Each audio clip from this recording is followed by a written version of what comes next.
Kembali lagi pemirsa Pos Online bersama saya Dodi, jurnalis Banjarmasin Pos. Kita masih di program Tribun Series Suara Rakyat. Kita juga masih bersama dua narasumber kita, Pak Arif dan Bang Dayat. Kita masih membahas terkait perang tagline para calon wakil rakyat. Nah, kita mau melanjutkan diskusi kita mungkin ke Bang Dayat dulu nih, Bang.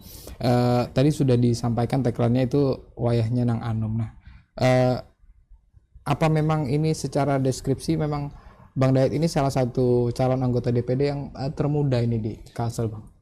Kalau saya lihat dari analisis kami riset dari beberapa di provinsi Kalimantan itu, saya paling muda. Meskipun ada beberapa provinsi lain, waktu itu kami riset ada dari Aceh, umur 21 dan lain-lain. Dan ini memberikan sejuk yang baru kayak, angin-anginan sejuk yang baru buat Kalimantan. Tentu dengan hadirnya anak muda ini sebagai tagline kami Wayahe Nang Anom tadi, satu-satunya anak muda di DPD RI 2024 di Dapil Kalsel, memberikan warna baru, memberikan semangat baru bagi kawan-kawan semuanya, seperti itu. Artinya ada arti yang sesungguhnya juga dari di balik tagline itu, Bang. Ada arti sesungguhnya juga. Nah, kita kembali ke Pak Arif lagi nih, Pak. Untuk politisi yang mungkin sampai sekarang belum memiliki tagline nih, Pak. Gimana sih cara membuat tagline itu yang efektif dan mungkin sederhana bisa dipahami nih, Pak? Tadi seperti yang disampaikan oleh Bang Dayat, dia mengumpulkan teman-temannya, ya, kemudian mencoba menggali tagline yang cocok dengan profilnya. Ya, ini adalah salah satu langkah. Ya, jadi memang kalau mereka yang tidak punya tagline, saya lihat banyak sekali baliho-baliho yang bertulisan hanya mohon doa restu gitu. Untung tidak mohon 200 ya. Ya, doa restu ya, hanya seperti itu aja. Terkesan kosong itu, Pak. Iya, terkesan kosong, atau memang saya berpikir karena memang belum diperbolehkan kampanye ya. Jadi mereka hanya sebagai warming up, pemanasan. Nah, buat mereka yang masih belum mempunyai tagline, mereka harus sudah ancang-ancang mempersiapkan ini. Ya, pilihlah tagline yang tentunya seperti saya sampaikan, dia mudah dikenali, ya, familiar, ya, wayahnya yang Anom, Nang Anom ya. Nah, ini kan familiar ya, familiar, apalagi ternyata memang Mas Dodi dia adalah yang termuda ya. Nah, ini kan merefleksikan, artinya bukan bohong-bohong ini, ya kan. Nah, seperti itu. Yang kedua juga tagline-nya juga harus bisa berbeda dengan yang lain. Ya, jadi hati-hati karena yang Anom ini juga kalau dari DPD ya mungkin yang termuda, tetapi saya tidak tahu mengamati yang dari partai politik misalnya. Jangan-jangan nanti dia juga termuda di partai X misalnya, ternyata muda dan memakai kata Anom. Nah, ini akan tidak menjadi terdiferensiasi lagi. Jadi coba yang berbeda ya, karena yang berbeda itu artinya dia standing out the crowd. Jadi dia akan menonjol dibandingkan dengan yang lain. Kalau tagline-nya sama saja antara DPD 1, ya program 1, 2 dan 3 atau sama dengan caleg-caleg yang satu, maka ya sulit dibedakan. Ya, dia hanya ingat gambarnya misalnya, tapi begitu ada tagline-nya jadi dia lupa nanti bagaimana saya mau mencoblos. Ya, seperti itu. Bahkan yang menarik sampai di tagline itu jenis fontnya pun dia merancang sendiri. Sedetail itu, Pak. Ya, sedetail itu. Coba lihat tulisan slang itu agak menarik kan. Ya, seperti itu. Jadi jangan yang menggunakan Times New Roman misalnya hanya wayah Nang Anom itu saja, padahal dengan desain Anom dan lain-lain itu menjadi sebuah brand tersendiri. Ya, itu yang perlu dipikirkan, ya kan. Jadi bisa menjadi pin suatu saat kah nanti, atau bagian daripada flyers yang akan dibagikan dengan kata Anom itu mempunyai tulisan yang eksotik atau menarik dan lain sebagainya. Itu nanti timnya aja yang memikirkan. Dan yang paling penting, nah ini yang paling penting, di dalam tagline itu bisa menghantarkan nilai-nilai, values di dalamnya.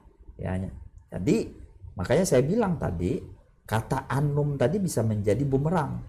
Ketika akan ditanyakan, Anom, you punya pengalaman apa enggak? Mau duduk di DPD? Ya kan, ini kata Anom. Karena kalau kita konotasinya Anom itu, maka dia tidak berpengalaman, masih ingusan, iya kan, masih dituntun dan lain sebagainya. Itu resikonya Itu kata-kata Anom tadi, Pak. kata Anom tadi, karena orang melihat tagline itu juga akan melihat value apa atau nilai apa yang diantarkan dari sebuah tagline itu, ya kan. Tapi kalau dengan tagline yang Anum tadi, kemudian dia bisa merefleksikan bahwa tadi saya dengar ada leadershipnya, ya kan, menjadi apa tadi pengurus untuk Nanang dan Galuh, dan ini menjadi sebuah modal untuk bisa bertarung ya di tanggal 14 nanti, tentunya menjadi modal yang kuat karena dia inline sejajar dengan apa yang ingin ditawarkan tadi. Tapi kalau tulisannya Anum ternyata masih cengengesan, wah ngapain dipilih? Ngapain lu berani-berani duduk di DPD? Iya kan, seperti itu. Jadi value yang dihantarkan melalui tagline juga harus dipikirkan. Harus ada sokongan yang kuat. Harus ada nilai yang akan merefleksikan dia. Ya makanya kita menjadi pertanyaan tadi, sayalah yang ditunggu-tunggu. Wah iya kan, lo kok gimana? Atau mohon doa restu, atau ya banyak lagi lah. Ya nanti akan saya cari lagi judul tagline yang sempat saya koleksi setiap saya mengamati wajah-wajah baru di mana pinggir jalan. Banyak yang menarik kok ya. Iya menarik. Nah kita beralih dulu nih ke Bang Dayat. Ada pertanyaan Bang dari Facebook, usernya namanya Urang Banjar. Nah pertanyaannya Bang Dayat mau tanya bagaimana proses brainstorming sampai ketemu tagline tersebut. Mungkin tadi sudah disampaikan apa aja sih parameter yang digunakan. Mungkin apa pernah tadi seperti Pak Arif melihat dulu tagline orang apakah mirip nih, apakah sama, bagaimana Bang? Sebenarnya yang ngambil tagline adalah suatu risiko, baik itu positif, baik itu negatif, Pak Arif lah. Artinya itu pun sudah kami hakuni kalau bahasa Banjar ya lah.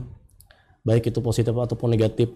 Ada yang mengatakan bahwa ini keberanian yang sangat kami apresiasi, bahwa berani mengatakan kata Anum itu mendiskriminasikan orang tua dan lain-lain, dan lain-lain. Kami katakan itu tidak sebenarnya. Ini memberikan ungkapan dari teman-teman semua yang saya aplikasikan lewat pajak-pajangan yang saya tampilkan itu. Artinya wayah hena Anum, saatnya yang muda atau yang cukup saatnya itu yang muda dan lain-lain. Tentu di hari ini juga kami meyakini kolaborasi itu penting terhadap yang lain-lain. Apalagi kata Pak Arif tadi, kalau bisa jangan ada sama dan lain-lain ya Pak Arif ya. Tapi menurut kami juga itu relatif kira-kira pendapat yang seperti itu. Kami yakini bahwa kolaborasi yang saat ini kami lakukan adalah bagaimana dari daerah, kabupaten, kota semuanya itu silakan saja kalau pakai wayahin Anum.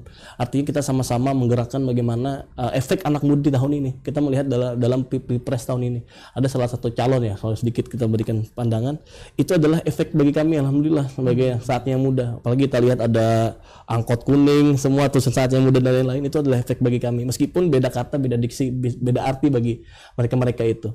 Tapi alhamdulillah dengan ini kami meyakini apapun itu tagline yang kami lakukan, tagline yang kami rasa itu sudah kami ambil, kami putuskan, kami tayangkan, kami tampilkan, itulah resiko bagi kami. Apapun itu hasilnya, dan ini merupakan tempat pembelajaran bagi kami. Artinya di DPD RI ini tempat bagi kami insya Allah nantinya bagaimana mengabdi sebagai perwakilan dari anak muda. Seperti itu.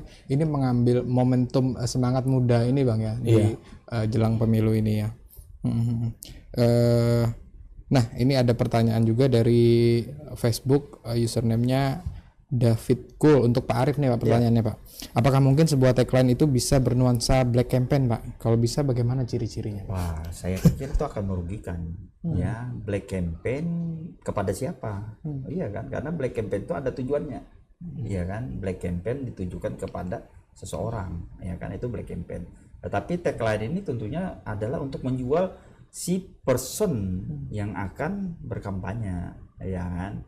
Jadi perlu diperhatikan, jangan tagline-nya adalah tagline untuk membunuh karakter seseorang misalnya. Ya, buang-buang waktu Pak, ya kurang tepat Pak ya. Jadi buat apa dong udah mengikuti proses pendaftaran caleg dan lain-lain, ternyata tujuannya adalah untuk membunuh orang lain ya. Saya pikir ini merugikan. Ya, tapi memang saya ingin menambahkan apa yang disampaikan Bang Dayat tadi, mestinya dia harus melalui kaedah-kaedah riset pemasaran. Misalnya harus melakukan focus group discussion, kumpulkan teman-teman yang sebaya, yang satu tim, orang lain atau yang kenal, kemudian tanya, ya kayak saya ini kira-kira tagline yang cocok untuk pribadi saya seperti apa. Artinya bukan cuma dari hayalan sendiri Pak ya. Iya kan, artinya harus ada, karena kalau kita hanya menunjukkan dengan kita sendiri ya itu pakai kacamata kuda namanya. Iya kan, seperti itu. Jadi harus dipersiapkan melalui sebuah riset ya, focus group discussion ya, yang terutama untuk menggali kira-kira Mas Dodi ini kalau kita bikinkan tagline apa? Misalnya yang anum dan gagah misalnya kan memang muda dan gagah ya kan, nah, seperti itu. Apakah itu cocok atau tidak? Padahal mungkin ada karakter yang lain yang mungkin dikenali oleh teman-temannya dan itu ternyata tidak terungkap dari 2 frase kata tadi. Nah, seperti itu. Jadi ya kita harus gali semua ya pendapat-pendapat itu, kemudian nanti baru kita sintesa dan kita rumuskan bersama-sama dengan tim. Karena itu dilemanya Pak ya, untuk tagline ini kan pendek, jadi Ya, apa betul. yang dipilih untuk ditonjolkan itu Pak ya. Betul sekali. Jadi Apalagi dilema. dengan kriteria yang saya sebutkan tadi, dia harus mudah dikenali, familiar, kemudian dia berbeda, ya kan, kemudian dia menghantarkan nilai-nilai atau value di dalam tagline itu, sehingga apa, memudahkan nanti kita berkampanye, memudahkan nanti kita untuk meyakinkan orang lain kenapa sih saya harus memilih Anda di bilik suara nanti. Nah, dengan tagline-nya itu yang akan mengingatkan kita ya untuk memilih orang itu atau kandidat itu. Ya, tagline itu yang akan membentuk imajinerinya nanti. Seperti itu Mas Dodi. Nah, Ya. Bang Dayat, soal dilema tadi, apa sempat juga mengalami ini sebelum memilih tagline yang dipilih sekarang? Apa sebelumnya ada alternatif-alternatif yang sebenarnya mau ditonjolkan cuma akhirnya tidak dipilih? Setelah kami diskusikan beberapa golongan gitu kan, ada anak muda, ada dari yang menengah, ada yang dari tokoh-tokoh dan lain-lain. Kami mengambil keputusan itu melewati istikharah kira-kira. Artinya dari istikharah, izin sama orang tua. Kalau kiranya orang tua itu menyetujui dan kiranya ridho dari Allah keluar dari munajat kita istikharah itu, kira-kira sudah meyakini bahwa itu benar insya Allah. Artinya sebelum ditetapkan itu memang cuma satu itu tagline yang ingin diangkat. Apa sebelumnya ada pilihan yang lain? alternatif? Kalau itu langsung timbul satu Pak. Timbul satu waktu yang kumpul-kumpul semua saya rangkup tuh dapat yang gitu. Meskipun Pak beri tambahan, ada beberapa kabupaten kota yang beda-beda tagline saya. Artinya benar kata Bapak tadi, beda-beda tempat itu tidak hanya orang Banjar semua. Dari pesisir banyak orang Bugis, Pahuluan banyak orang Pahuluan, dari Banjar mayoritas beda-beda, ada yang Jawa dan lain-lain. Artinya kami berbeda juga dengan bahasa, meskipun satu dengan kalimat itu berbeda dengan bahasanya. Satu contoh, kita di Kota Baru Tanah Bumbu, anak muda tah. Kalau bahasa Bugis itu kan anak muda kalian. Kalaunya di Banuanam dan lain-lain, Ayahna Anam udah paham. Kalau yang di sini kan satu-satunya anak muda kalau kita pakai artinya beda-beda konsep, beda-beda yang kira-kira ungkapan-ungkapan yang kami berikan kepada masyarakat untuk melihat bagaimana ada anak muda di DPD RI di 2024. Nah, kita lempar ke Pak Arif. Menarik Pak, apa bisa divariasikan nih Pak untuk tagline ini Pak? Sebenarnya agak berbahaya, agak berbahaya, tapi karena konteksnya hanya lokalan saja dan dia ingin mencoba mendekatkan diri, dan itu mungkin sah-sah saja, ya kan, karena artinya dia tidak seragam ya. Tetapi tadi disampaikan bahwa itu adalah salah satu strategi bagaimana dia mendekatkan kepada konstituen. Misalnya di daerah pesisir karena masyarakatnya bukan masyarakat Banjar, maka menggunakan bahasa lokal di sana, ya kan, dengan meaning yang sama atau arti yang sama, ya kan. Jadi kalau untuk saat ini ya mungkin bisa dimaafkan, tapi untuk long termnya itu akan sangat berbahaya karena ya banyak sekali kan versi-versinya, dan itu akan mudah sekali untuk di-cloning atau di-copy oleh orang-orang lokal juga. Ya artinya brandnya tidak konsisten. Ya seperti itu. Coba lihat Nike di mana-mana, Just Do It di seluruh dunia. Nggak mau dia dibikinnya di Indonesia, hanya lakukan saja. Nah, itu kan seperti itu. Nah, tidak ada, dia konsisten dengan satu slogan atau satu tagline itu. Nah, jadi untuk saat ini ya case-nya adalah mungkin supaya lebih cepat dikenali, ya kan, lebih cepat dikenali dan lebih cepat untuk familiarity-nya, maka dia melakukan seperti itu. Ya. Itu pembahasan terkait tagline itu sendiri. Nah, mungkin nih Pak selanjutnya gimana sih Pak menilai efektivitas sebuah tagline itu supaya dikatakan dinilai berhasil ini Pak untuk membantu? Ya, ini ada salah satu cara mengukurnya adalah kita akan bertanya kepada orang lain, ya, kepada konstituen yang tidak kita kenal. Kemudian sudah berapa foto atau wajah-wajah yang dia ingat. Kemudian kita akan melihat, pernahkah melihat ini, ditanyakan ya efektivitasnya seperti apa. Kalau dia bilang ya biasa aja seperti itu salah satu cara sederhana untuk mengukur. Kumpulkan 9 DPD yang ada, ya kan, dilihat kemudian mana yang lebih familiar untuk mereka, mana yang lebih akan diseleksi nanti. Makanya partai-partai besar selalu melakukan survei, ya kan. Nah, kita juga harus melakukan seperti itu. Jadi bagian evaluasi, Pak. Bagian daripada mengevaluasi. Dia ada popularitas, ya populer, tapi tidak elektabilitas. Nah, jadi ada 2, popularitas, elektabilitas. Dia tidak populer, tapi elektabilitasnya tinggi. Nah, seperti itu juga harus dilakukan. Karena kalau tidak, ya bunuh diri. Ya, bunuh dirinya apa? Sumber dayanya dibuang semua, tanpa tidak tahu ini berhasil atau tidak. Ya kan, termasuk penempatan medianya, termasuk dengan kita pernah membahas channelnya, ya kan, apakah di Instagram dan lain sebagainya, itu harus kita ukur, ya. Karena tidak mungkin, karena ini brand identity adalah bagian daripada program marketing, ya, bagian dari pemasaran untuk melakukan proses penjualan kepada konsumen, ya, seperti itu. Sama juga dengan Bang Dayat, tentunya dengan tagline itu, apakah dia cukup populer atau tidak? Kalau populer, apakah orang akan memilih? Nah, seperti itu. Itu pertanyaan-pertanyaan yang harus dijawab oleh timnya nanti, ya kan? Mahal ini. Ya, mahal. Ya. Apa itu sudah dilakukan, Bang Dayat? Mungkin evaluasi awal yang terkait tagline yang sudah digunakan ini apa sudah dilakukan? Kembali lagi bahwa sebelum kita mengambil tagline itu kita harus sudah siap risiko, baik itu positif ataupun negatif.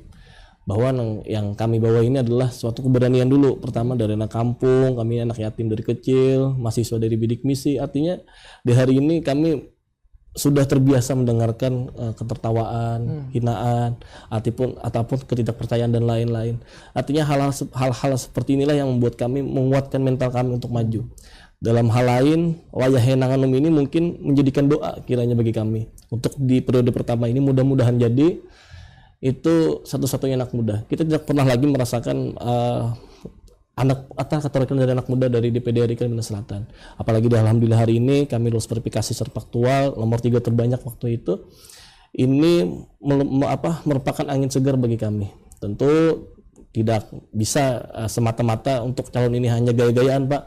Apalagi untuk gagah-gagahan, tidak. Artinya hari ini kami sudah serius untuk maju seperti ini. Artinya tagline ini sendiri sudah dirasakan pernah ada pro kontra terhadap tagline yang diangkat ini? Kalau bicara pro kontra itu pasti ada ya, Pak ya. Artinya ada yang setuju, ada yang tidak, ada yang marah, ada yang ini sudah biasa. Apalagi udah loro baliho itu hilang, udah biasa ya, seperti itulah. Artinya untuk masalah pro dan kontra itu sudah kami siap secara mental dan lain-lain. Artinya tetaplah kira-kira Wayah Henanganum itu sebagai semangat bagi kami.